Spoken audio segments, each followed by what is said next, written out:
Hello, oscillations या आपल्या 5व्या चॅप्टरचं आजचं हे 6वं सेशन आणि आजच्या सेशनमध्ये आपण अभ्यास करणार आहोत सिंपल पेंडुलमचा आणि त्याच्या अंतर्गत बघणार आहोत एक स्पेशल केस सेकंड पेंडुलमची.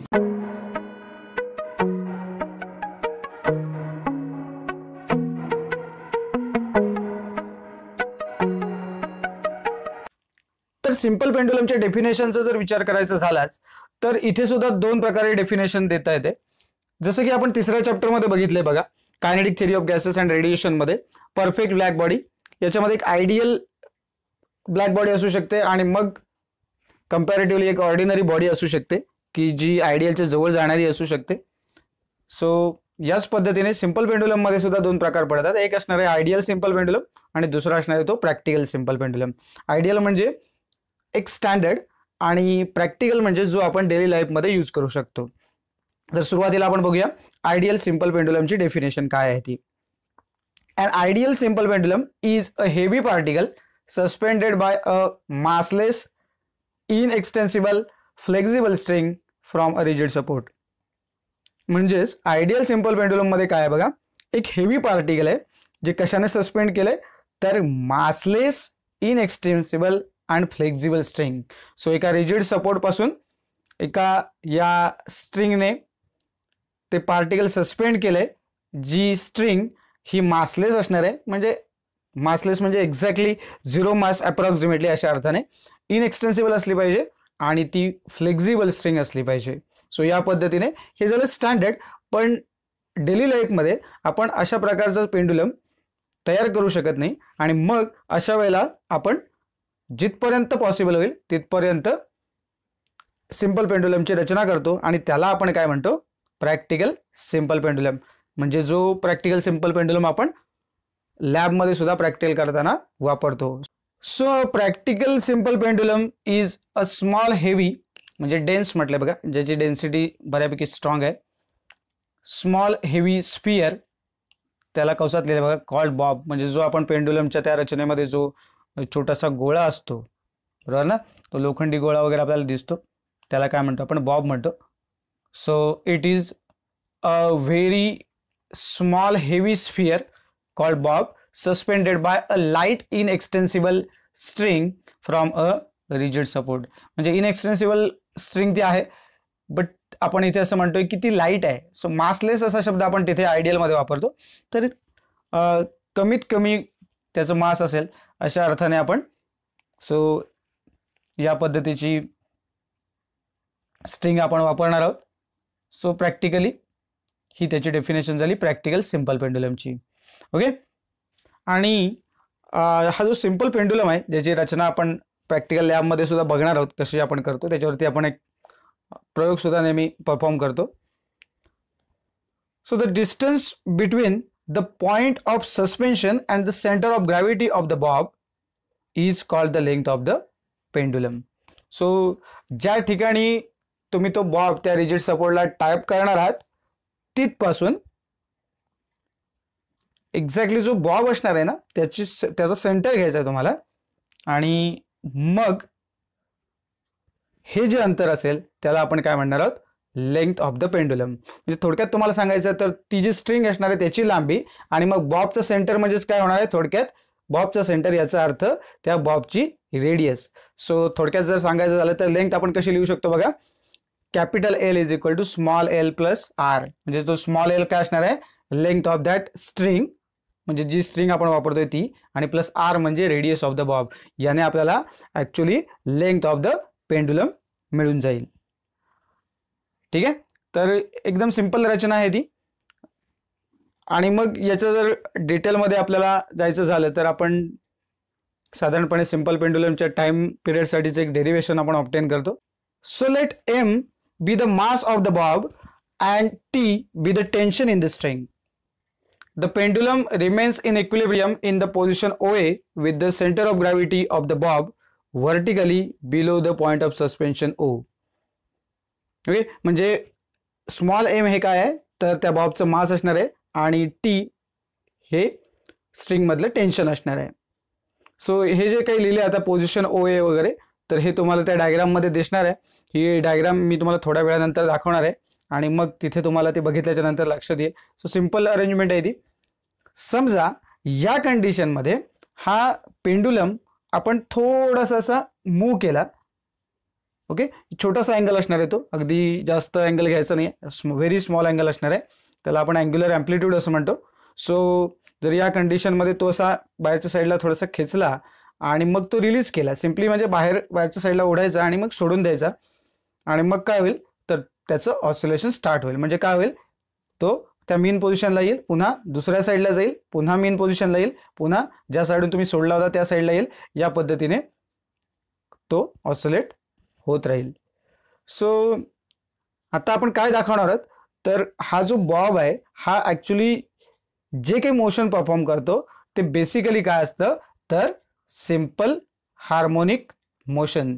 फक्त कंडिशन काय आहे की हा जो अँगल आहे थिटा, इथे जो मी मेन्शन केला स्मॉल अँगल थिटा, तर हा खूप स्मॉल असला पाहिजे. कारण तुम्ही जेव्हा ते डेरिव्हेशन बघाल तेव्हा तुमच्या लक्षात येईल की जर तो जो थिटा आहे हा जर स्मॉल असेल तरच आपण हे प्रूव्ह करू शकतो की that Bob will perform the simple harmonic motion about the mean position for small angular amplitude theta. So आपल्याला हे दाखवायचं आहे की हा बॉब काय करतो तर सिंपल हार्मोनिक मोशन परफॉर्म करतो, provided that theta is very small. ठीक आहे. सो एकदम सिंपल आहे कन्सेप्ट.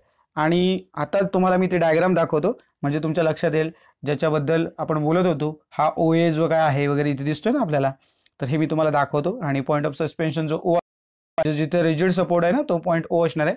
तर तुमच्या समोर ते डायग्राम ठेवतो आणि मग त्याच्यानंतर मग सगळे जे काही त्याच्यावर ॲक्ट होणारे जे फोर्सेस आहेत त्याच्या डिस्कशनकडे आपण वळूया. ठीक आहे. तर ती डायग्राम तुमच्या समोर ठेवतो, ती बघा. पुस्तकामध्ये जी डायग्राम दिली आहे तीच तुमच्या समोर मी ठेवतोय, ही बघा. सो हा तो रिजिड सपोर्ट आहे आणि हा तो पॉईंट ओ आहे, इथे ए आहे बघा, आणि हा पॉईंट बी आहे बघा. ही जी डिस्प्लेसमेंट आहे ना ही इथे एक्स, ही बघा व्हेरी स्मॉल जी लेंथ आहे तुमच्या पेंडुलमची ती असणार आहे एल, आणि हे तुम्हाला इथे टेन्शन दिसतंय टी डॅश.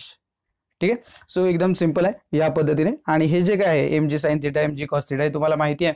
आणि याच्यापूर्वी सुद्धा आपण रोटेशनल डायनामिक्समध्ये जेव्हा सर्क्युलर मोशनमधली बरीचशी आर्टिकल जिथे आपण बघितली तिथे आपण ते कंपोनंट रिझॉल्व्ह वगैरे केलेले होते, साइन कॉस कंपोनंट या पद्धतीने.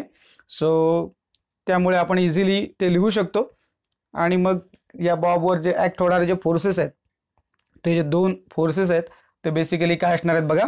तर तुम्हाला इथे दिसतंय हा जर बॉब असेल तर इकडच्या साईडला टेन्शन टी डॅश ॲक्ट होतंय, ओके, आणि इकडच्या साईडला तुम्हाला दिसतंय की तो एम जी आहे जो व्हर्टिकली डाऊनवर्ड आहे. ओके. सो हे जे दोन फोर्सेस आहेत बेसिकली ते आपल्याला दिसतात. सो हा टी डॅश आणि हा एम जी दिसतोय, बरोबर ना. सो आपण ते इझिली इथे लिहू शकतो. तर मेन्शन करून टाकूया, in the displaced position that is extreme position. Displace म्हणजे या ठिकाणी होता आणि मी तुम्हाला मगाशी म्हटलं तसं तो बाहेरच्या साईडला थोडासा खेचला आपण इथल्या ठिकाणी, तर ही त्याची एक्स्ट्रीम पोझिशन झाली. तर या कंडिशनला जेव्हा बॉब असेल तेव्हा त्याच्यावरचे दोन फोर्स जे ॲक्ट होणार आहेत ते कुठले असणार आहेत तर पहिला कुठला तर force T dash due to the tension in the string directed along the string. बघा या स्ट्रिंगच्या अलॉंग आहे, हा टी डॅश आहे बघा, इथे डॅश दिसते तुम्हाला, इथे फक्त प्रिंट होताना नुसता टी झालाय, तो टी डॅश आहे हे कन्सिडरेशनमध्ये घ्या आणि इथे टी डॅश करून टाका. ही छोटीशी करेक्शन तुम्हाला आत्ता परत सांगतोय मी. ठीक आहे. सो दुसरा फोर्स कुठचा आहे तर हे जे वेट आहे एम जी असणार आहे आणि हे कुठे असणार आहे व्हर्टिकली डाऊनवर्ड डिरेक्शनमध्ये. हे अपवर्ड नाही आहे बघा, हे तिरकं आहे, त्यामुळे इथे मेन्शन करताना आपण असं म्हटलंय बघा अलॉंग द स्ट्रिंग, हे लक्षात घ्या. आणि बरोबर एक्झॅक्टली ऑपोजिट मग तुम्हाला हा एम जी कॉस थिटा तुम्ही बॅलन्स नंतर करणार आहात, हे लक्षात घ्या.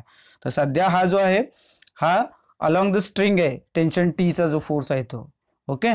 आणि एम जी जे आहे ते काय आहे तर ते डाऊनवर्ड डिरेक्शनमध्ये असणार आहे. सो दुसरा फोर्स जो आपण मेन्शन करतोय तो असणार आहे weight M G in the vertically downward direction, okay. आणि मग आपण हे सगळे जे बॅलन्सिंगच्या कंडिशनमध्ये जाणार आहोत तर तिथे आपल्याला हे मेन्शन करावं लागेल की at the extreme positions there should not be any net force along the string. The component of M G can only balance the force due to the tension. So जे आपल्याला आता बॅलन्सिंग करायचं आहे खरं तर हा बघा मी जे मगाशी म्हटलं ते टी डॅशच्या अगेन्स्ट बॅलन्स करणारा म्हणजे तो त्याच्या लाईनमध्ये असला पाहिजे तर हा जो आहे तो डाऊनवर्ड डायरेक्शन मध्ये आणि हा काय एक्झॅक्टली अपवर्ड डायरेक्शन मध्ये नाहीये. त्यामुळे याला बरोबर बॅलन्स करणारा जो पाहिजे आपल्याला, त्यासाठी आपण हे कंपोनंट मध्ये ते रिझॉल्व्ह करतोय आणि बरोबर टी डॅशच्या एक्झॅक्टली ऑपोजिट तुम्हाला mg cos थिटा दिसतोय बघा, बरोबर ना. आणि मग हा mg cos थिटा आणि mg sin थिटा या दोन कंपोनंट मध्ये आपण डिवाइड केलेला आपल्याला दिसून येईल. सो हे एकदम सिंपल आहे. त्यामुळे हे जे वेट mg आहे ते पुन्हा दोन कंपोनंट मध्ये जे आपण रिझॉल्व्ह करतोय ते सुद्धा आपण इथे आता नोट करून टाकूया. ओके, डायग्राम जी आहे ती तशीच ठेवतो तुमच्या समोर. So this weight mg is resolved into two components. त्यातला पहिला काय बघा, the component mg cos theta along the string which is balanced by tension T dash. So या ठिकाणी बरोबर आहे टी डॅश लिहिलेला, त्यामुळे तो टी डॅश कडून बॅलन्स होतोय. कारण तुमच्या लक्षात येतं बघा, हा टी डॅश आहे त्याच्या एक्झॅक्टली ऑपोजिट कोण आहे, तर mg cos थिटा आहे. आणि दुसरा काय बघा तो, तर mg sin थिटा आहे. आणि जर mg sin थिटा बघितलात तर तुमच्या तो लक्षात येईल की तो परपेंडिक्युलर डिरेक्शन मध्ये असणार आहे. सो इथे बघा काय म्हटलंय, the component mg sin theta perpendicular to the string is the restoring force acting on mass m tending to return it to the equilibrium position. So हा जो काही mg sin थिटा हा जो फोर्स आहे बेसिकली या T डॅशला काय आहे, perpendicular आहे आणि हा रिस्टोरिंग फोर्स आहे. या मास वरती ऍक्ट होणारा फोर्स असणार आहे, जेणेकरून हा जो बॉब आहे हा कुठे जाईल, तर त्याच्या इक्विलिब्रियम पोझिशनला. म्हणजे जी आपल्याला माहिती आहे नॉर्मल टेंडन्सी आहे कुठल्याही बॉडीची की त्याच्या ओरिजिनल पोझिशनला जाण्याचा प्रयत्न करते. आणि म्हणून हा जो बॉब आहे त्याला त्याच्या ओरिजिनल पोझिशनमध्ये घेऊन जाणारा जो फोर्स आहे, रिस्टोरिंग फोर्स, तो काय असणार आहे, तर या ठिकाणी mg sin थिटा असणार आहे. सो ते मेन्शन करून टाकूया, the restoring force is given by F is equal to minus mg sin theta.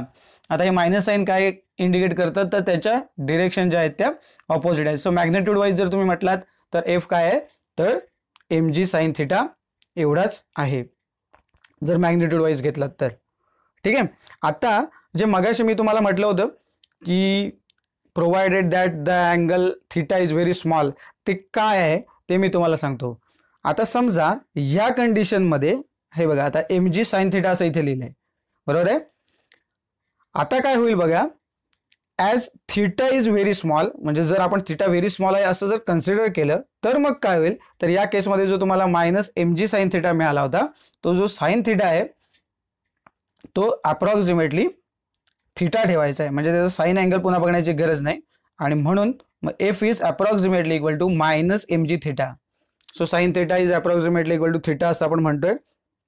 आणि म्हणून मग मी म्हटलंय F is approximately equal to minus mg theta. Okay. आणि मग जर तो आपण जी डायग्राम मगाशी बघितली होती की तिथे आपण म्हटलं की तो जो अँगल थिटा जो आहे तो व्हेरी स्मॉल आहे आणि जो थिटा आहे तो त्यावेळेला आपण कसा लिहू शकतो, तर theta is equal to X upon L. Okay. So जर ही theta is equal to X upon L ही जर व्हॅल्यू आपण या थिटामध्ये आपण सबस्टिट्यूट केली, म्हणजे या इक्वेशनमध्ये आपण सबस्टिट्यूट केली, तर आपल्याला काय मिळेल, हे जे पहिलं इक्वेशन आपल्याला मिळणार आहे ते मी इथे इक्वेशन तुमच्या समोर ठेवतो बघा. F is equal to minus mg X upon L. फक्त काय केलंय, हा जो थिटा आहे त्याच्याऐवजी एक्स अपॉन एल मी इथे लिहिला आहे. आणि या इक्वेशनला आपण एक नंबर देऊया, इक्वेशन नंबर 1. आता कंडिशन काय झाली बघा, तर इथे जर तुम्ही बघितलात तर m, g आणि हा l हे तिन्ही काय आहेत, कॉन्स्टंट आहेत, बरोबर आहे. आणि हे डिस्प्लेसमेंट जी आहे ती आपली फक्त काय आहे, बदलणारी आहे. सो आपण असं म्हणू शकतो बघा, as m, g and l are constant, F is directly proportional to minus X. आता इथे सुद्धा परिस्थिती तीच आहे, मायनस एक्स म्हणजे ती ऑपोजिट डिरेक्शन आहे म्हणून मायनस साइन आली आहे. सो याच्यावरून आपण काय म्हणू शकतो, तर thus for small displacement the restoring force is directly proportional to the displacement. आणि पुढे म्हटलंय and is oppositely directed. म्हणजेच हा जो रिस्टोरिंग फोर्स F आहे हा डायरेक्टली प्रपोर्शनल टू काय आहे, एक्स आहे. एक्स म्हणजे डिस्प्लेसमेंट आणि ही मायनस साइन आहे म्हणून पुढे मेन्शन केलंय and is oppositely directed. So बऱ्याचदा लक्षात ठेवा, बऱ्याच इक्वेशन्स मध्ये आपल्याला जे negative sign indicates opposite direction, हे लक्षात ठेवा. ओके. सो हे जे आता आपण लिहिले की F is directly proportional to X किंवा मायनस एक्स आपण काही म्हणूया, त्याच्यावरून आपण काय म्हणू शकतो, तर hence the bob of the simple pendulum performs linear simple harmonic motion for small amplitudes. Okay, म्हणजे जे आपल्याला मगाशी प्रूव्ह करायला जर आपल्याला हे जर सांगितलं की सिंपल पेंडुलमचा जो बॉब आहे तो for small amplitudes linear SHM perform करतो, हे शो करा, तर आपल्याला या डेरिव्हेशनचं उत्तर इथपर्यंत येऊन थांबवावं लागेल. सो अजून आपण टाइम पिरियडमध्ये शिरलेलो नाही आहे. आत्ता हे जे काढले आत्तापर्यंत जेवढं लिहिलंय त्याच्यासाठी प्रश्न काय असू शकतो, तर show that for small amplitudes a bob of the simple pendulum performs linear simple harmonic motion. Okay, so असा जर प्रश्न आला तर त्याचं उत्तर इथेपर्यंत येऊन तुम्ही थांबणार आहात. सो काही फार याच्यामध्ये अवघड नाही. तर हे 2 किंवा 3 मार्काला तुम्हाला अशा प्रकारचा प्रश्न येऊ शकतो. तर मुळात आता जे इक्वेशन 1 जे मगाशी आपण वापरलं होतं ते आपण वापरणार आहोत. आणि मग थोडंसं पुढे जाऊन हे जे डेरिव्हेशन आहे ते खूप एकदम सोपं आहे बघा, पण ते ट्रिकी आहे. म्हणजे काय होतं आहे की आपल्याला एक गोष्ट ज्या पद्धतीने ऑब्टेन करायची आहे ना, ती थोडीशी मेथड आपल्याला पटकन लक्षात येत नाही की ही वापरायची, हे तुमच्या फक्त डोक्यात एकदा फिट करावं लागेल.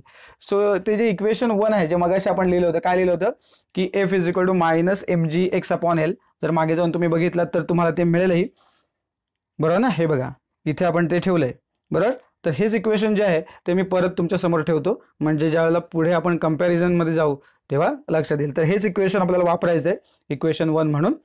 ठीक आहे. सो युझिंग इक्वेशन नंबर 1 आपण ते इक्वेशन जे आहे ते पुन्हा एकदा तुमच्या समोर ठेवतोय. F is equal to minus mgx/L.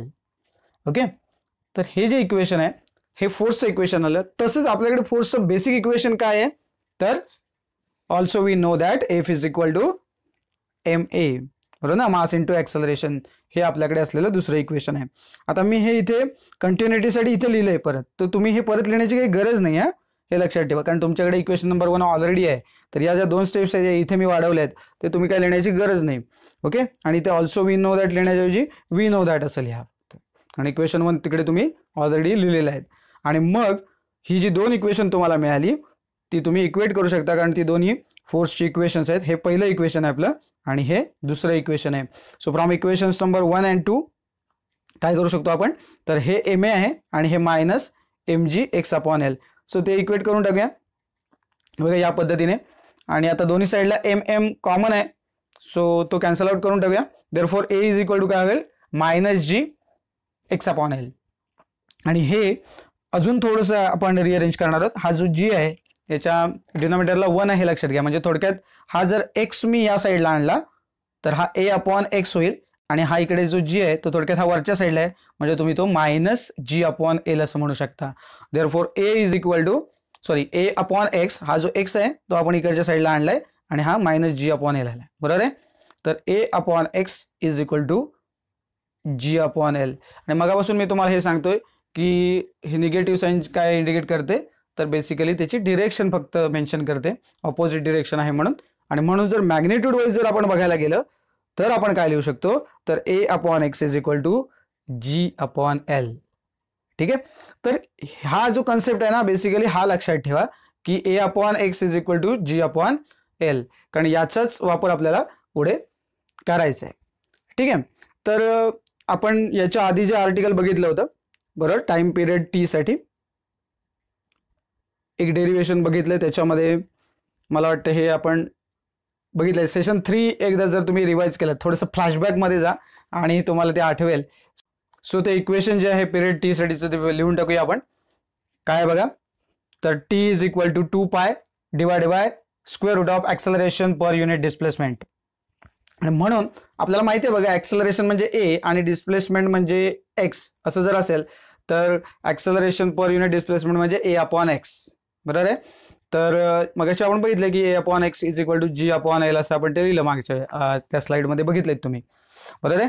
तर ते लिहून टाकूया इथे. सबस्टिट्यूशन केली तर बघा 2π upon square root of a/x, कारण का आपण इथे आपल्याला हे जे ॲक्सेलरेशन पर युनिट डिस्प्लेसमेंट आहे ते स्क्वेअर रूटमध्ये आहे. सो हा a/x स्क्वेअर रूटमध्ये आलाय. तसंच इज इक्वल टू काय होईल, 2π divide by square root of g/L. आणि हा जो स्क्वेअर रूट ऑफ g/L आहे हा जर तुम्हाला डिवाइड आहे तो मल्टिप्लाय करायचा असेल तर फक्त यांच्या पोझिशन्स थोड्याशा बदलतील आणि मग आपण लिहिणार आहोत T is equal to 2 into square root of L upon G. आणि हे जे इक्वेशन आहे हे आपल्याला काय देतं तर expression for time period of the simple pendulum. Okay, so एकदम सिंपल डेरिवेशन आहे.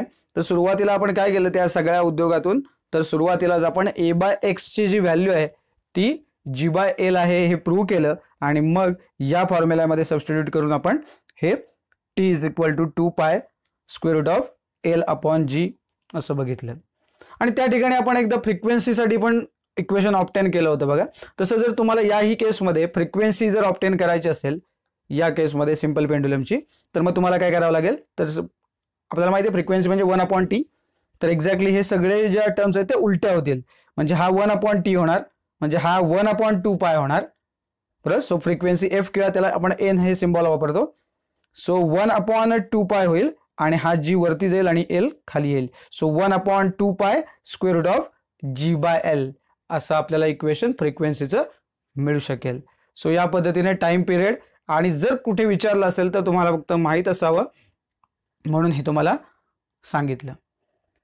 ठीक आहे. सो हे जे बेसिक इक्वेशन आहे तुमचं, याच्यावरून आपण काही कन्क्लुजन्स काढतो बेसिकली, ज्याला आपण पुढे काय जाऊन म्हणतो तर laws of simple pendulum. So ते काय आहे ते एकदा बघूया. So from this equation we can conclude that, तर आधी तुमच्या समोर ते इक्वेशन ठेवतो जे आत्ताच आपण ऑब्टेन केले आणि मग त्याच्यावरून आपल्याला जी कन्क्लुजन्स निघतात ती आपण इथे लिहून टाकूया. सो बघा ते कोपऱ्यात मी इथे लिहून ठेवलं आहे T is equal to 2 square root of L upon G. तर याच्यावरून आपल्याला काय दिसतं बघा, तर हे टी जो आहे हा डायरेक्टली प्रपोर्शनल टू काय आहे स्क्वेअर रूट ऑफ एल, कारण का एल हा वरती आहे त्यामुळे directly proportional to square root of L. त्याच्यामुळे तुम्ही काय लिहू शकता बघा, the period of the simple pendulum is directly proportional to the square root of its length. Simple, L म्हणजे लेंथ आहे, so directly proportional to length, पण काय आहे स्क्वेअर रूटच्या आतमध्ये आहे, so directly proportional to square root of its length. दुसरं काय जी आहे तो काय आहे स्क्वेअर रूट मध्येच आहे पण डिनॉमिनेटर मध्ये आहे, म्हणजे त्याचा अर्थ तो इनव्हर्सली आहे. सो आपण काय म्हणू शकतो बघा, the period of simple pendulum is inversely proportional to the square root of G, म्हणजेच काय आहे acceleration due to gravity. So हे जे दोन लॉज आहेत बेसिकली ते आपण इथे बघू शकतो आणि जे अप्रत्यक्षामध्ये इथे बघू शकतो त्याच्यावरून कन्क्लुजन काय येतं बघा, तर ते काय सांगतोय ते नीट बघा. ते असं आहे, the period of simple pendulum does not depend on its mass. So बघा, आणि या इक्वेशन मध्ये तुम्हाला कुठेही मासची टर्म दिसत नाही, याचा अर्थ मासवरती हा पिरियड ऑफ सिंपल पेंडुलम अवलंबून नाही. ओके. तसंच चौथा जो लॉ आहे आपला तो लॉ आहे, the period of a simple pendulum does not depend on it's amplitude, आणि ब्रॅकेटमध्ये लिहिले फॉर स्मॉल अँप्लिट्यूड. ठीक आहे. सो जो पिरियड आहे तो अँप्लिट्यूडवर सुद्धा अवलंबून नाही. हे लॉ म्हणजे ऍक्च्युली ही कन्क्लुजन्स म्हणून सुद्धा तुम्ही लिहू शकता. परीक्षेमध्ये कदाचित ते कन्क्लुजन म्हणून विचारतील या इक्वेशनची, आणि या कन्क्लुजन्सनाच आपण लॉज ऑफ सिंपल पेंडुलम असं सुद्धा म्हणू शकतो. सो कदाचित परीक्षेमध्ये 2 मार्काला state the laws of simple pendulum असं विचारलं जाईल आणि मग तुम्हाला हे 4 लॉज लिहावे लागतील, किंवा 3 मार्काला जर असेल तर तुम्हाला हे जे इक्वेशन आहे ते लिहायला सांगतील पहिल्यांदा टाइम पिरियडचं, आणि मग त्याच्यावरून हे 4 कन्क्लुजन्स किंवा हे 4 लॉज लिहायला सांगतील. ठीक आहे. आणि हे सगळं करत असताना आपण एक्सप्रेशन ऑब्टेन करत असताना काही अझम्पशन्स केली होती आणि ती कुठची आहेत त्याच्यावरती एक नजर टाकूया.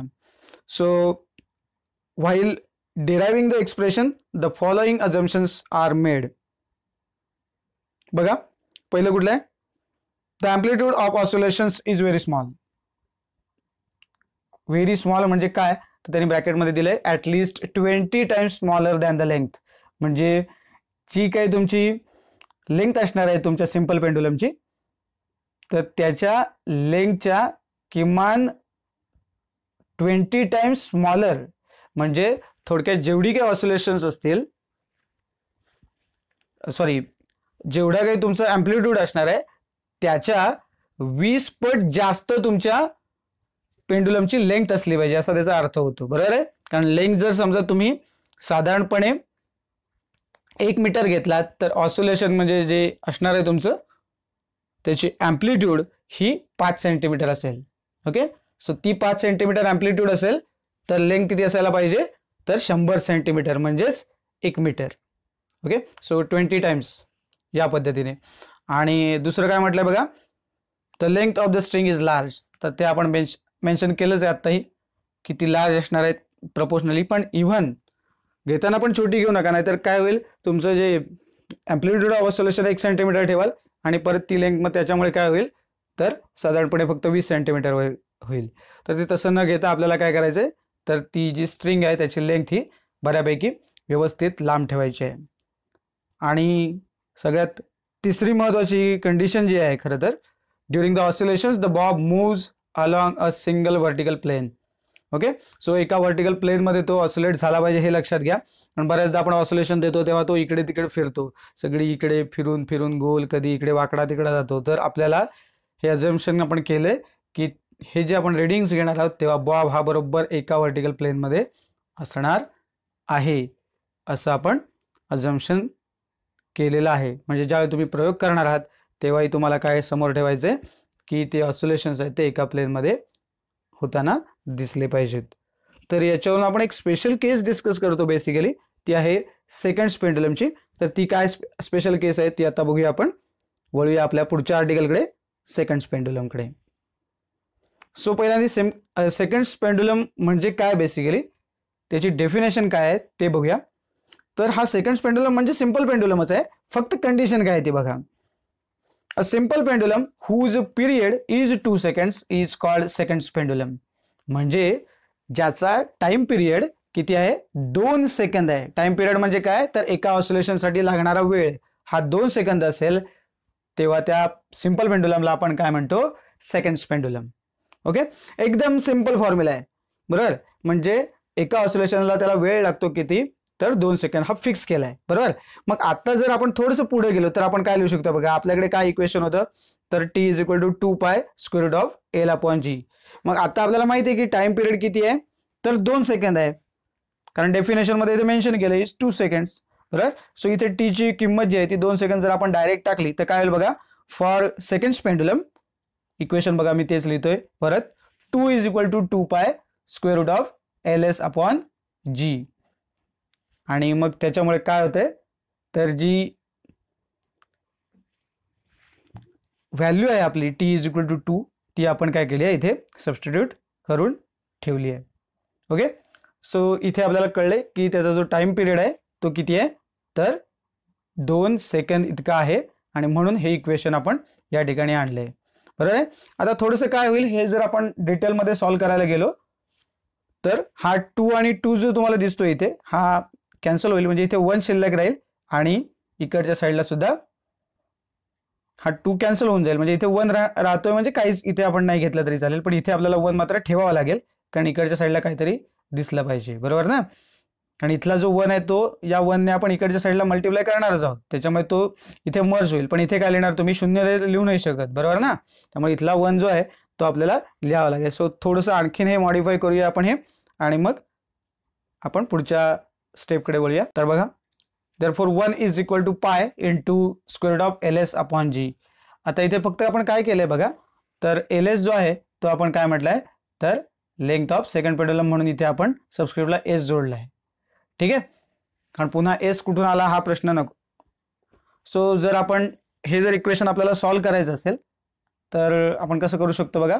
तर पहिल्यांदा हे जे स्क्वेअर रूट आहे ते जर असेल तर या दोन्ही साईडचा स्क्वेअर घ्यावा लागेल. So squaring on both sides काय होईल बघा, 1चा स्क्वेअर 1च असणार आहे, त्यामुळे त्याचा काही प्रॉब्लेम येणार नाही. इकडे पायचा स्क्वेअर काय होईल, पाय स्क्वेअर होईल, आणि इकडे याचं स्क्वेअर रूट जे आहे ते निघून जाईल. सो काय होईल बघा, 1 is equal to pi square आणि ब्रॅकेटमध्ये मी लिहिलंय एल एस अपॉन जी. आणि म्हणून जर मला एल एस ची व्हॅल्यू जर लिहायची असेल, म्हणजे लेंथ ऑफ सेकंड पेंडुलम, तर मग काय आपण हे रिअरेंज करून लिहू शकतो बघा. तर L S is equal to G upon pi square. बघा, हा एल एस इथेच ठेवला, हा जी जो आहे तो खाली आहे तो वरती गेला, आणि पाय स्क्वेअर वरती म्हणजे न्यूमरेटरला आहे तो डिनॉमिनेटरला आला. ठीक आहे, so L S is equal to G upon pi square हे इक्वेशन आपल्याला बेसिकली मिळालं. तर या इक्वेशनवरून तुम्ही 2 गोष्टी करू शकता. काय करू शकता, तर पहिल्यांदा तुम्ही ही LS कॅल्क्युलेट करू शकता. कधी कॅल्क्युलेट करू शकता, तर पाय हा कॉन्स्टंटच आहे आणि जी सुद्धा अप्रॉक्सिमेटली कॉन्स्टंट असतो, पण प्लेस टू प्लेस तो बदलतो. आपल्याला माहिती आहे की त्या जीच्या जे व्हॅल्यू आहे ॲक्सेलरेशन ड्यू टू ग्रॅव्हिटी ही प्रत्येक पोझिशनला थोडी थोडी बदलते, फार काही बदलत नाही, किरकोळ आकडा असतो तो. तर मग जर आपल्याला पर्टिक्युलर प्लेसची जर का जीची व्हॅल्यू माहीत असेल तर तुम्ही काय कॅल्क्युलेट करू शकता, LS कॅल्क्युलेट करू शकता. सो ते लिहून टाकूया. Using this relation we can find the length of second pendulum at a place if we know the acceleration due to gravity at that place. म्हणजे त्या ठिकाणची जर जीची व्हॅल्यू तुम्हाला माहीत असेल तर तुम्ही काय करू शकता, तर length of second pendulum calculate करू शकता. तर जनरली तुम्हाला सांगतो काय होतंय की हा जो जी आहे तो आपण 9.8 कन्सिडरेशनमध्ये घेतोच आणि डिवाइड बाय जर का पाय स्क्वेअर जर बघितला तर तोही अप्रॉक्सिमेटली त्याच 9.8च्या जवळपास जातो, कारण आपल्याला माहिती आहे पायची किंमत 3.14 आपण कन्सिडर करतो आणि त्यामुळे ते पण उत्तर जवळपास 9.8च्या आसपास जातं.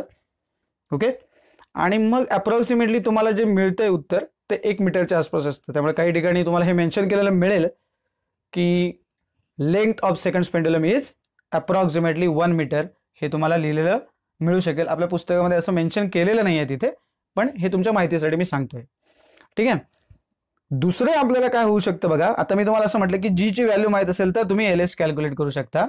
दुसरं, आपण जेव्हा प्रॅक्टिकल करतो त्यावेळेला आपण कॅल्क्युलेट काय करणार आहोत, तर जी कॅल्क्युलेट करतो बेसिकली. ओके, सो आपण length of the second pendulum जी आहे ती जर आपल्याला माहीत असेल तर आपण त्या ठिकाणची काय काढू शकतो, तर acceleration due to gravity calculate करू शकतो. सो दोन्ही गोष्टी आहेत की जर आपल्याला जीची व्हॅल्यू माहीत असेल तर LS काढू शकतो, किंवा दुसऱ्या केसमध्ये जर LS माहीत असेल तर आपण जीची व्हॅल्यू त्या ठिकाणची कॅल्क्युलेट करू शकतो. ओके, तर याच्यावरती बेस्ट एक जे न्यूमरिकल आहे पुस्तकामध्ये याच्यानंतर लगेच सोडवून दिले, त्याच्याकडेच आपण वळणार आहोत. मी खरं तर हे न्यूमरिकल सोडवून देणार नव्हतो, परंतु पुस्तकामध्ये ते अगदी खूपच शॉर्टमध्ये ते तुम्हाला करून दिले आणि त्याच्यानंतर तुम्हाला ते कदाचित कळणार नाही, म्हणून फक्त त्यातले जे स्टेप्स आहेत त्या तुम्हाला समजवण्यासाठी मी फक्त ते न्यूमरिकल घेतोय आणि त्याच्यानंतर मग तुम्हाला होमवर्कला मी एक न्यूमरिकल देणार आहे. ठीक आहे, तर त्या न्यूमरिकलकडे सरळ जाऊया. बघा काय आहे न्यूमरिकल ते. The period of oscillations of a simple pendulum increases by 10% when its length is increased by 21 centimeter. Find its initial length and initial period. Okay, so काय काय दिलंय आणि काय काय विचारलंय त्याची एकदा लिस्ट करूया. सो गिव्हन डेटा काय काय आहे तो बघूया. सो गिव्हन काय दिलंय बघा पहिल्यांदाच, तर जो टाइम पिरियड आहे तो 10% ने वाढतोय, म्हणजे जो पहिला टाइम पिरियड आहे त्याच्यामध्ये 10% वाढ होते. ओके, सो तसंच लिहून टाकूया आपण. T2 is equal to T1 plus 10% असं मी लिहून ठेवलंय. ठीक आहे, 10% याचा अर्थ काय होतो, जर सुरुवातीचा जो टाइम पिरियड आहे तो जर 100 असेल तर पुढचा टाइम पिरियड किती असणार आहे, 110 असणार. म्हणजे जर 100 सेकंद असेल पहिल्याचा टाइम पिरियड, पर्सेंटेज वाईज आपण बोलतोय म्हणून मी तुम्हाला सांगतो, हा जर 100 असेल पहिला तर दुसरा किती असणार आहे, 10% वाढला म्हणजेच 110 होणार आहे. ठीक आहे, तसंच दुसरी कंडिशन आपल्याला दिली आहे बघा, लेंथ किती वाढते तर 21 सेंटीमीटरने वाढते. सो इथे लिहिताना मी काय लिहिलंय बघा, L2 is equal to L1 plus 0.21. मी मुद्दाम पुढे मीटर लिहून ठेवलंय. का, कारण ते 0.21 मीटर आहेत, कारण आपण हे जे सगळं जे कॅल्क्युलेशन करणार आहोत ते SI युनिटमध्ये आपल्याला मीटरमध्ये घ्यायचं होतं. सो 21 सेंटीमीटर म्हणजे 0.21 मीटर. सो ते लिहून ठेवलंय आणि आपल्याला त्यांनी विचारलं इनिशियल लेंथ म्हणजे L1 किती आहे असं विचारलंय आणि इनिशियल पिरियड म्हणजे T1 किती आहे ते विचारलंय.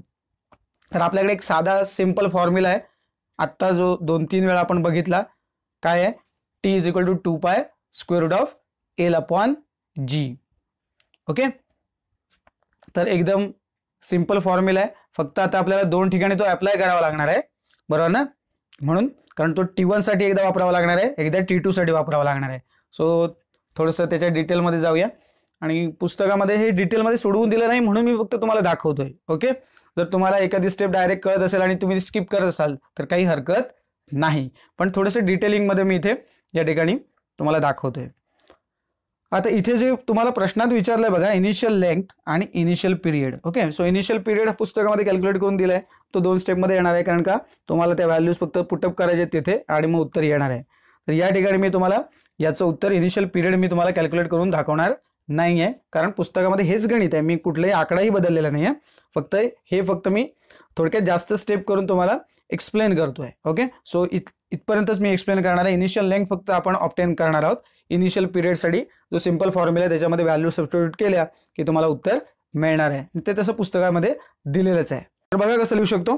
T1/T2 इज इक्वल टू तुमच्या समोर ठेवले 2π स्क्वेअर रूट ऑफ L1/G आणि 2π स्क्वेअर रूट ऑफ L2/G. हे T2 साठी इथे लिहिले आणि T1 साठी जे आहे ते इथे लिहिले. बरोबर. मग आता इथे तुमच्या लक्षात येईल की हा 2π तर कॅन्सल होईल आणि तसंच हा G आणि हा G पण कॅन्सल होईल आणि मग सगळ्यात शेवटी काय शिल्लक राहील तर स्क्वेअर रूट ऑफ L1/L2. ठीक आहे. आणि इथे जी कंडिशन आहे ना ती आपल्याला मगाशी दिली होती बघा की T1/T2 जेव्हा मी लिहितोय तेव्हा मगाशी काय म्हटलं होतं त्यांनी की जो टाइम पिरियड आहे तो किती 10% ने वाढतो. ओके, म्हणून आपण पुढच्या स्टेपमध्ये लिहिताना काय लिहितोय बघा 100 divided by 110 is equal to square root of L1/L2. Okay, हे 100 आणि 110 कुठून आले कळलं. तर जर आपण ॲझ्युम केलं की हा T1 जर 100 आहे तर मग 10% ने वाढला म्हणजे हा 110 होईल. म्हणजे हा रेशो थोडक्यात आपण घेतोय 100:110. तर मग तो किती होईल तर स्क्वेअर रूट ऑफ L1/L2. बरोबर आहे. तर हा जो 100/110 आहे तो थोडक्यात आपण किती लिहू शकतो 10/11 असंही लिहू शकतो. बरोबर आहे. तर आता पुढच्या स्टेपमध्ये ते करून टाकूया. आणि दुसरी एक सबस्टिट्यूशन आपल्याला या ठिकाणी करता येईल ती काय आहे तर हा जो L2 आहे तो काय होतो तर ओरिजिनल लेंथपेक्षा काय होतो तर 21 सेंटीमीटरने वाढतो असं आपण म्हटलं होतं. म्हणजे आपण तिथे लिहिताना काय लिहिलं होतं L2 is equal to L1 plus 0.21 असं आपण मेन्शन केलं होतं गिवन मध्ये. बरोबर. सो तेही इथं सबस्टिट्यूट करून टाकूया. बघा काय लिहिलंय 10 divide by 11 is equal to square root of L1 divide by L2 ची व्हॅल्यू आपण टाकली L1 प्लस 0.21. तर हे आपण आता करणार आहोत कसं बघा तर स्क्वेअर करावं लागेल या दोन्ही साईडचा जेणेकरून हे जे स्क्वेअर रूट आहे ते निघून जाईल. So squaring on both sides काय होईल बघा यांचा स्क्वेअर करावा लागेल. म्हणजे याचा स्क्वेअर किती होईल 10चा 100 आणि 11चा 121. सो हे लिहायला लागेल आणि हे इथले जे स्क्वेअर रूट आहे ते निघून जाईल. So 100 divide by 121 is equal to L1 divided by L1 plus 0.21. आता हे क्रॉस मल्टिप्लिकेशन करू शकता 100 इंटू दिस आणि L1 इंटू दिस. ओके, सो तेही स्टेपमध्ये लिहून टाकूया 100 आणि हे क्रॉस मल्टिप्लिकेशन आहे तुमच्या लक्षात आलं असेल. ठीक आहे. सो आता या 100ने आतमध्ये मल्टिप्लाय करावं लागेल दोन्ही टर्मला गुणावं लागेल. सो तेही करून टाकूया 100 L1 प्लस 21 केले बघा कारण 0.21 इंटू 100 म्हणजे 21 झाले प्युअर 21 आणि हा 121 इकडे आहेच. आता हा जर आपण 100 L1 याच्यातून मायनस केला इकडच्या साईडला गेल्यानंतर तो मायनस होईल. सो या साईडला आपण नेऊया. लिहिताना फक्त मी त्यांच्या जागा फक्त काय बदलतोय बघा. एरवी कसं लिहिता आलं असतं तर हा 100 L1 इकडे लिहिला असता तर 21 is equal to 121 L1 minus 100 L1 झाला असता. त्यांच्या फक्त जागा बदलल्या आहेत. Okay, so 121 L1 minus 100 L1 is equal to 21 आणि म्हणजेच याचा अर्थ काय झाला या दोघांची जर वजाबाकी केल्यात तर किती मिळेल 21 L1 इज इक्वल टू 21 आणि याचा अर्थ काय झाला तर लेंथ आपल्याला किती मिळाली L1 is equal to 1 metre. ठीक आहे. सो या पद्धतीने आपण ही L1 ची व्हॅल्यू ऑब्टेन केली म्हणजे इनिशियल लेंथ आपण काढली आणि जो इनिशियल पिरियड आहे त्याचं कॅल्क्युलेशन तुम्हाला पुस्तकामध्ये केलेलं लगेच मिळेल. ठीक आहे. तर मग आजचा होमवर्क काय तो एकदा बघून टाका. The period of oscillations of simple pendulum increases by 20% where its length is increased by 22 centimeter. Find its initial length and initial period. So या ठिकाणी काय करावं लागणार आहे बघा जे मगाशी आपण केलं होतं ना T1/T2 वगैरे ते सेम तसंच लिहिणार आहेत.